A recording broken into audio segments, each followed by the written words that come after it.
Msikilizaji wa KBC Radio Taifa,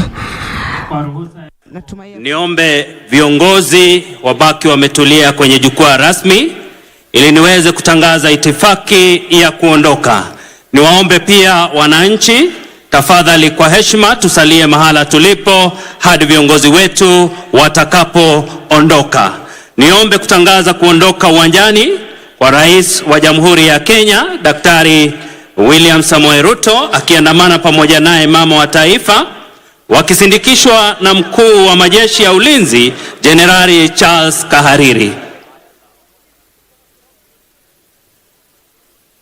Na wakati huo pia niombe gari ya Service Commanders iweze kukaribia. It is now my singular honor to announce the departure of Her Excellency Dr. Natasa Pik Musa, the visiting head of state and president of Slovenia.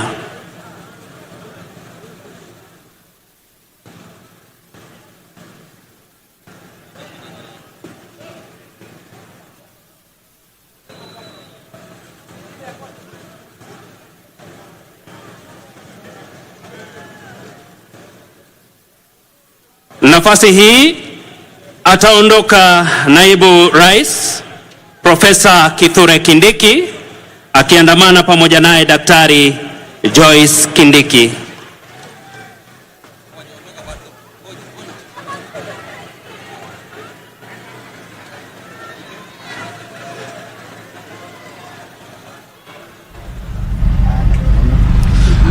Well, a 45-minute riveting speech from President William Ruto, a speech that would definitely go for a scorecard for himself for the last 3 years since he took power.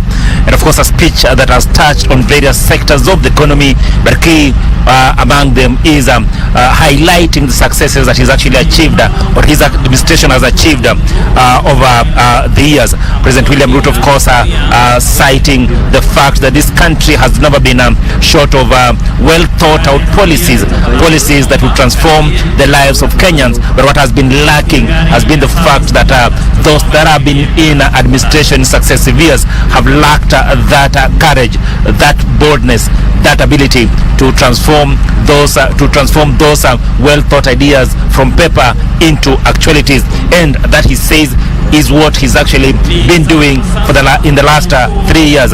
And significantly, of course, the president has started by giving examples of what he's done in the affordable housing sector, and of course just pointing out that indeed now Kenyans can actually see his vision, can actually see his thought out plan, that can actually see lives being transformed from people who are actually lacked dignity in terms of where they stayed in sprawling slums, in informal settlements, to now people who are actually owning houses and living comfortably. And the president saying that already they have around 150,000, they are targeting 150,000 units across the country, but as we speak right now 11,000 units are completed. He says that very soon, of course, he'll be handing out the complete units in Nakuru, in Nanyuki, Kakamega, Vihiga.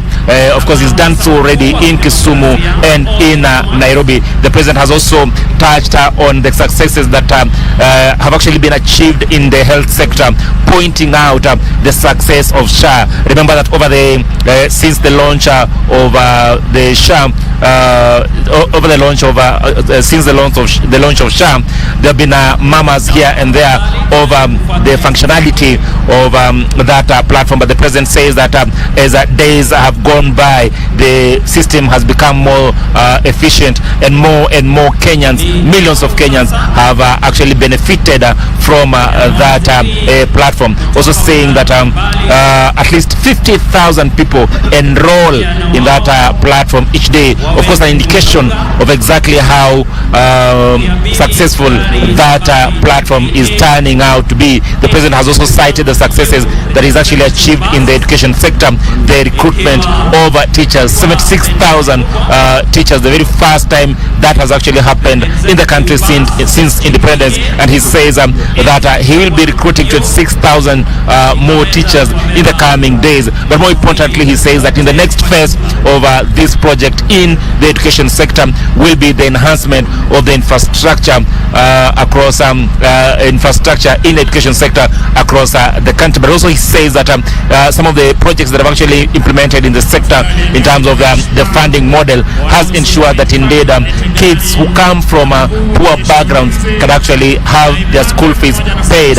And he says this is something that he will continue with to ensure that indeed more and more deserving Kenyans continue to benefit from that funding model. The president has also touched on the SMEs and cooperative sector, and of course citing the successes of Hustler Fund, and of course despite the reports that have actually been coming out of defaulters, the president says that more and more Kenyans, about 4.3 million Kenyans have actually graduated into receiving higher loans, and of course that directly puts them in the right state to access bigger loans from financial institutions. Of course, this is what the president says that is a transformative agenda of the bottom-up economic agenda, and he will continue with the same, and he hopes that indeed he will achieve the successes that he envisaged to achieve. Of course, now I will take you to my colleague Wycliffe Okech, who is standing on the other side, so then he can actually highlight some of the issues that have actually been talked about by other leaders who spoke today. Take it away, Wycliffe.